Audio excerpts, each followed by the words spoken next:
Hello, everybody. This is Michael Forman. I am with Networking Unleashed, Building Profitable Connections. And today I have an amazing guest. His name is Jamie. We've been friends for about 50 years, but we both started in New York, worked our way down to Georgia, and he started really as a creative director on up to his owning his own business. But let me introduce you to Jamie and let him discuss everything with you. Jamie? Hi, Michael. Sure. So my background starts even earlier as an entrepreneur. I started a lawn mowing business with my brother, my twin brother, identical, at the age of 13, and actually ran that business for 10 years. My brother and I put ourselves through school, had money to buy houses when we got married later on in our 20s, and kind of started the networking and relationship building on marketing our landscape business, basically really saying hello to people and explaining what we could do and letting the work really prove itself. Most of the work we got, even starting then, was referral due to the great work we did. And that lesson actually has followed me throughout my life. And I could elaborate a little more on that later on. I went to Parsons School of Design for Communications and then VSA for additional courses. My first job out of college was working, if anyone can remember, we used to do paste up. And Sure. basically, that's when you made a mechanical to go to the printer to get printing. So the funny story is, as I was working at a Parsons, there was a sign above this big classroom saying computer room. And I'm going, what was that? And what's going on? And I learned later on at my first job that PCs, basically Macs, were coming in and were going to be used to actually create mechanicals. So part of my networking, I got a job working for Timeplex in their production department where we were doing 1,000-page mechanicals, believe it or not, for all the instructional books. And I'm sitting there, and remember me, I see all these new computers. There was 5 production people in there. I was a freelancer, and they liked my work and they said, "Hey, do you know about computers?" I said, "Sure." Of course, I didn't know a damn thing. Of course. I picked it up very quickly. Apple was very intuitive. Matter of fact, in good corporate sense, we worked on 6 months on the application. It was called Interlace. And then 6 months later, they sent us a trainer. And of course, we've been working 6 months in this platform and then started training the trainer because we were doing things like illustrations in this basic page layout system. The instructor home with a lot of hints and different aspects of the platform that can be used in laying out these books. So I know that was a little long of an intro. After that, I moved to Atlanta and started in a production house, a company called SFI, Standard Forms Incorporated. So you can imagine they were around for a long time and then making a shift like every printer to digital. And then I helped build their production studio and then became involved in sales and networking and doing business presentations. Uh, what do you Okay. think, Mike? Was that what else do you need? Let me ask you a question. What personal experience impacted your business sense the most? Like I have the right and left brain. Most people have right, most people have left.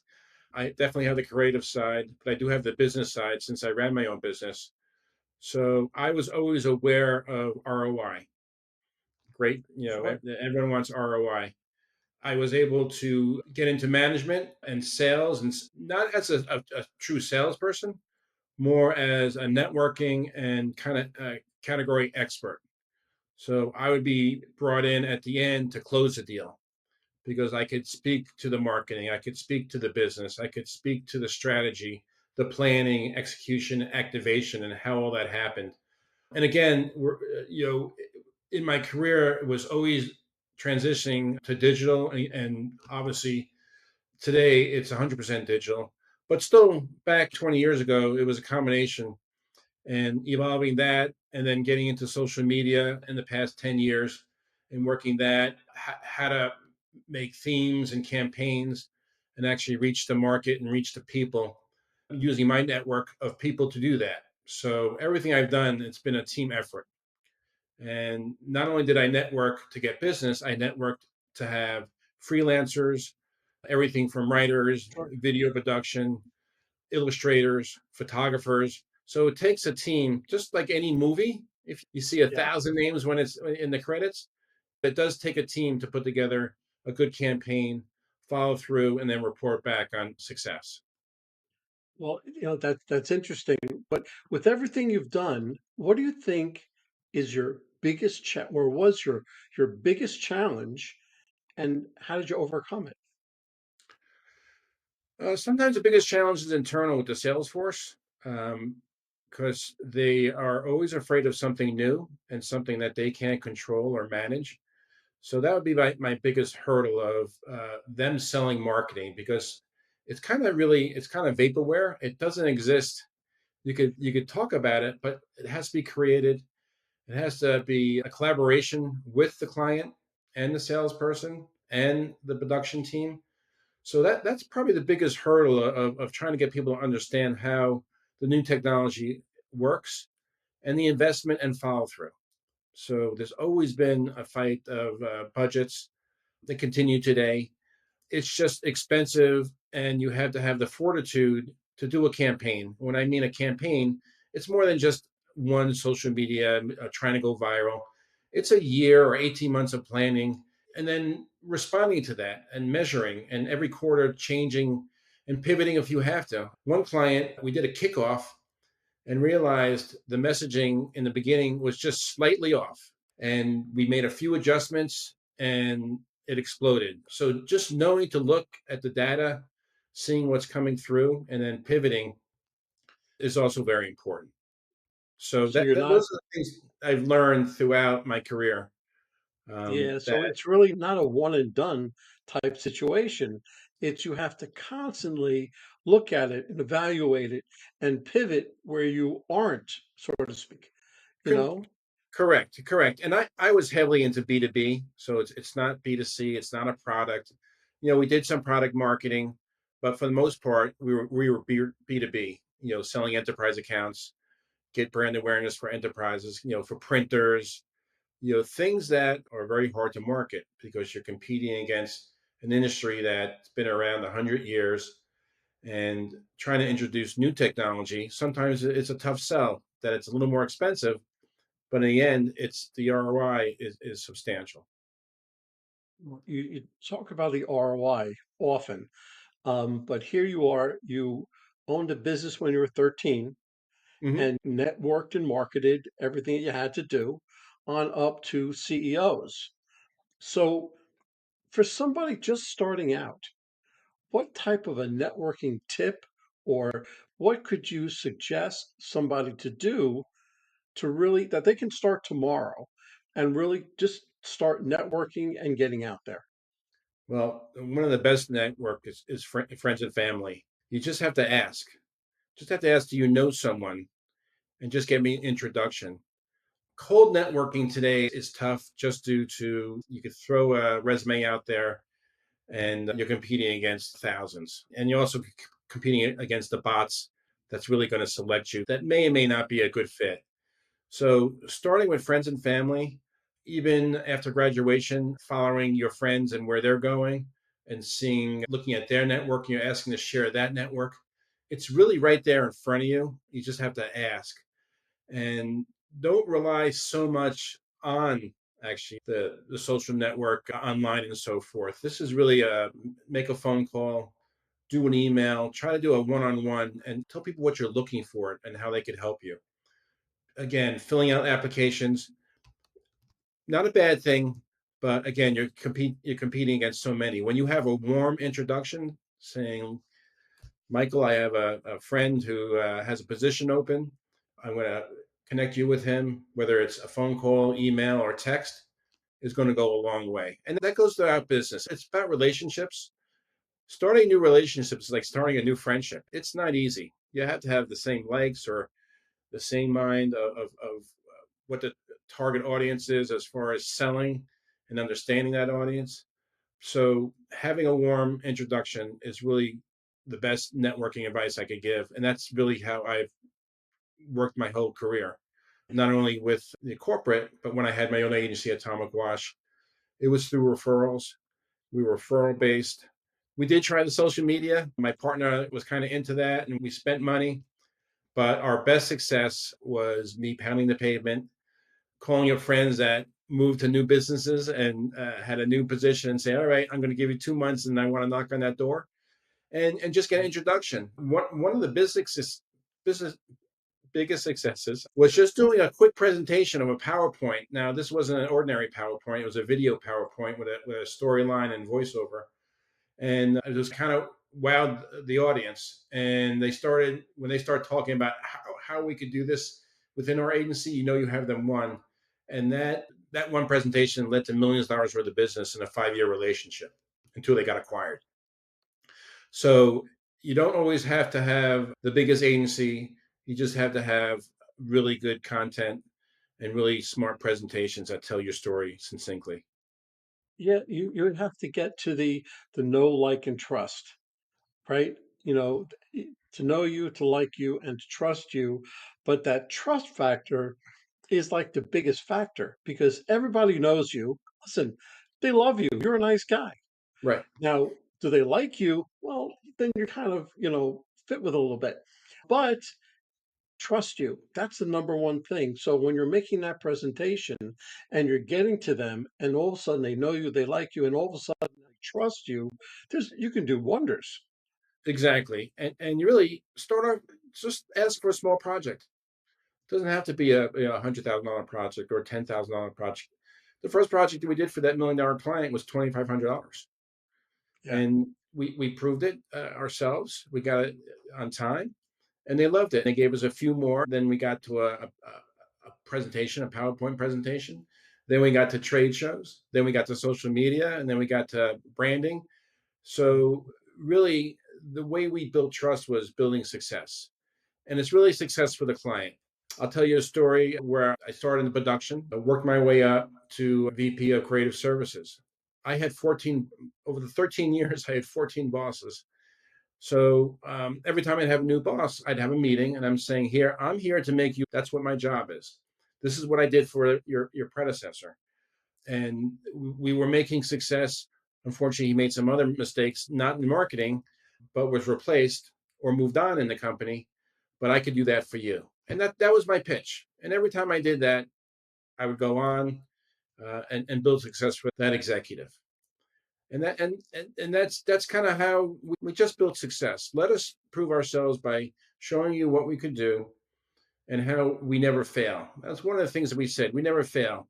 If it takes us 10 times to reach that goal and that expectation that you have, the price is not going to go up. We're going to get there, because Yeah, right. if we missed it, if we failed, that's on us. It's not always on you.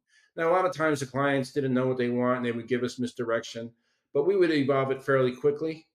And you kind of learn that, all right, this one may just, what I would call, this is a marketing project. So we didn't make any money on it, but we proved that we could take something that's really difficult that they couldn't articulate and build success and have something that they could show to their executives and superiors and be proud of.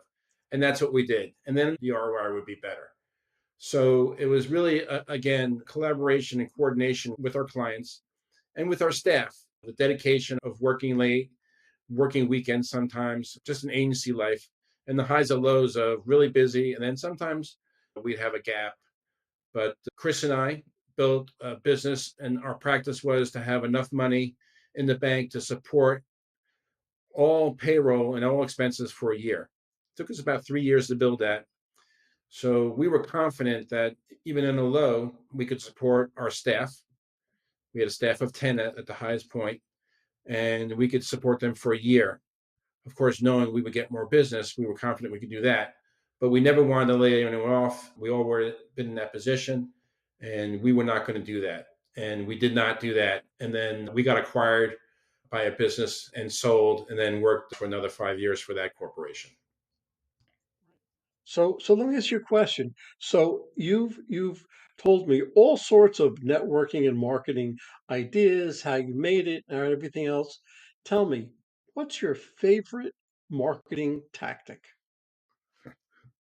You know what? Getting someone out to lunch or dinner Yeah, kind of breaks the barriers. for me, it's always around food. You Take know me to what? dinner. Exactly. Have drinks, have coffee. It just takes it out of the office and you can have a conversation. You talk a little about families, get a little more history about them, get some of their true pain points and how Okay. we could provide solutions to those pain points. And that's what our job is. We're there to help That, them. that, that's the number one thing. Everybody's got a problem. Every business, everybody. And what you have to do is you have to find a solution to that problem. And if you do that, reasonably priced, you're going to make it, Yes. so you'll have everything. So let's try to close this up here a little bit and give me your number one takeaway that my audience can start doing tomorrow if they wanted to start networking. It's a big question, by the way, because Yeah. I I would recommend doing a few different things. Social media, as far as your social media, your friends and group of family is a good place to start. You can tell people that, hey, I'm looking for a job or I'm looking for a project. This is my skill set. Just get me introduction. That's really again, I'm going to really harp on that. The other one I would recommend, depending on where you are. Now, I'm coming from a creative aspect, right? I would get a headhunter if you're looking for a higher level position, because they really could actually position you for a project as freelance headhunters or a full time position. They really help. And I've had great success actually hiring from them over the past 30 years, and it's a great way to expand your network that you would never be able to get to. So they're getting you that warm introduction, saying, I have a perfect person for your firm, and they have this skill set. And keep your resume current and to the point, because that's what people want to see. They want to see what you can do, how you could think. And I was always looking for thinkers, by the way. That was my main thing when I was hiring people. I could always train someone to work on a platform, but I can't train them to think. So if you can think and show them that you could think, you will be hired, because that's what they want. Thinking is problem solving. And if I get someone to solve a problem, I could sell that, whether it's design, whether it's a trade show, whether it's promoting a new product or how to promote a new product. If I get someone to offer a unique view on how to sell that, that's a winning networking proposition. So when you speak to people, you just can't say all the successes I had. You tell them how you did the success, almost like a case study of yourself. That's going to help people how you came up with it. And by the way, show them the sketch that you started. If you started on a napkin, great idea. I do that all the time. We even go back sometimes and say, hey, because we sketch on the whiteboard and then we don't take a picture. And we say, we should have taken a picture. So if you did it from a sketch, just show them this is where I started and here's the end result. Whether it's a paper, whether it's a magazine ad, whether it's a video, whether it's social media, show them how you developed that kernel of an idea and actually expanded it to actually promote the product or service the client was asking for. And people like that. That's what I look for when I'm hiring. Yeah, So if you could show me I the would say process. absolutely, absolutely. And that's what I was looking for also. When I was hiring, I would also look for the same thing because I can teach them how to use a piece of equipment or how to do anything else, but you can't teach them to think. You Right, can't do okay. right. So, Jamie, let me ask you a question. Hmm. If somebody was interested in Jamie Kasman, how could they get in touch with you?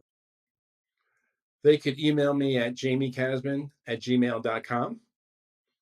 Okay, okay, Everyone's good. surprised. You were able to get that? Yeah, Jamie, JamiekAsman @gmail.com.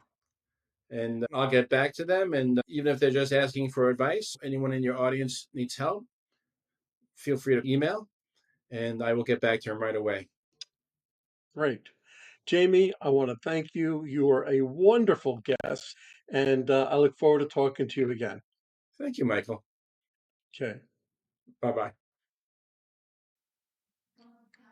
This has been another episode of Networking Unleashed, building profitable connections. First of all, to all my brethren there, all the veterans of these United States, thank you for service. Second, if you'd like to offer your support, I always give to Tunnels to Towers. That's T2T.org. Thank you.